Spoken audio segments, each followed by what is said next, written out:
Usta durumunuz iyi mi? Usta. Arkada kardeşim var en arkadan. Kardeşin ses geliyor mu ondan? Evet ses geliyor. Tamam.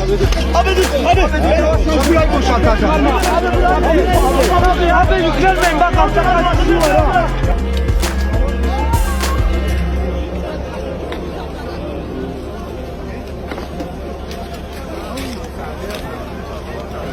AVM karşısına yıkıldı.